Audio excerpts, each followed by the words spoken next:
Bienvenido a Memorias de un Nómada, con Francisco López Seivane, donde el viaje es una transformación.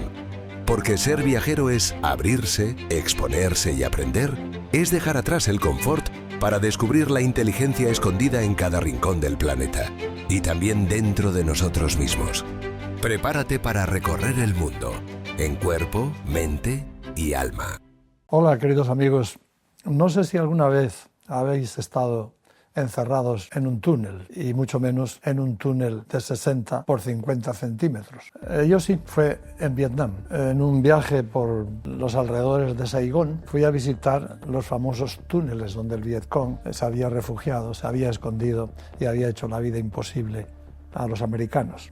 Conocí a un antiguo comandante del Vietcong, al que le faltaba un brazo, y él me explicó muchísimas cosas sobre cómo funcionaban los túneles, los diagramas, los mapas, y no me resistí.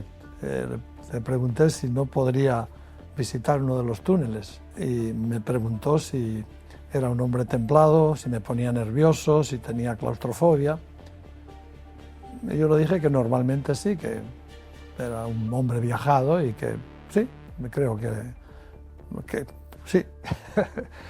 Y nada, pues el hombre me llevó a un sitio, me metió allí, había como una escalinata, me metió allí, tapó una trampa y entonces, pues nada, tuve que seguir el túnel, pero no de pie, en cuclillas, o sea, no podía ponerme de pie porque eso no tendría más de 1 metro de alto. Y a medida que avanzaba me angustiaba mucho porque no había forma de volver atrás, no veía nada, estaba ciego, realmente empecé a angustiarme.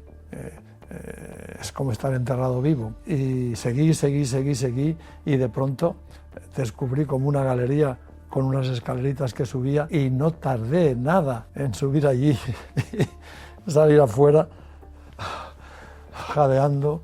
Y tuve que echarme un rato para recuperar el resuello y se rió mucho el comandante que me estaba esperando afuera y me dijo que, dice, bueno, esto es solo una reproducción para turistas.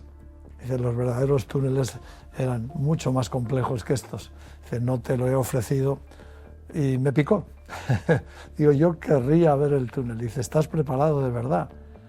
Digo, sí, ahora ya con esta experiencia ya sé que tengo que estar más tranquilo y tal. Y allí mismo, muy cerca de donde estábamos, plena selva, estaba todo cubierto de hojas secas. Uno de sus ayudantes barrió un poco hasta encontrar una especie de tapa de metal que levantó y había un agujero que no tendría más de 40 por 60. De hecho, traté de bajar y no pude porque los brazos no me cabían. Así que ya me adiestraron y dice, no, tienes que entrar con los brazos levantados, si no, no lo conseguirás. Y así levanté los brazos, de esta manera entré y cuando estuve allí, de pronto se hizo la noche, cerraron la tapa y yo estaba, no en cuclillas, a gatas y agachado, no podía ser de otra manera porque si levantaba un poco la cabeza golpeaba contra el techo. Y así fui avanzando y de pronto veía galerías que salían a un lado o a otro y no sé ni cómo las veía porque es que yo creo que me había ido adaptando a la luz y yo no, seguía, casi no podía respirar, no podía darme la vuelta para volver.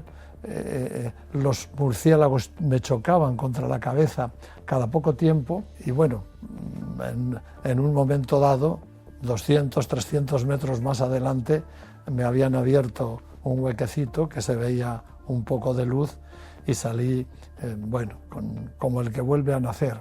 Es una experiencia muy dura que me hizo pensar cómo pudieron esos soldados vivir prácticamente allí.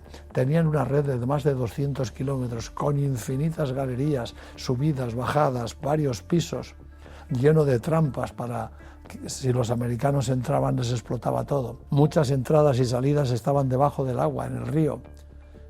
Tenían alimentos, camas para dormir, lo tenían preparado para vivir meses, un poco como los de Gaza, pero en pequeño, no tan cómodos, no podían ni estar de pie.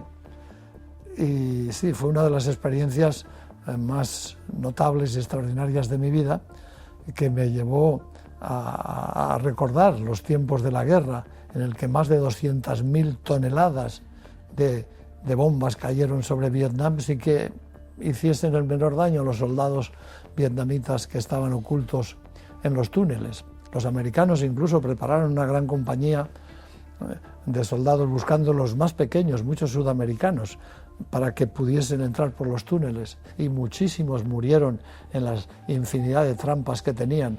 Cuando querían bajar por una galería, apoyaban el pie en un saliente y de pronto se les soltaban unos pinchos afiladísimos de acero que les traspasaban y les dejaban medio muertos allí sin poderse mover. Era espantoso todo.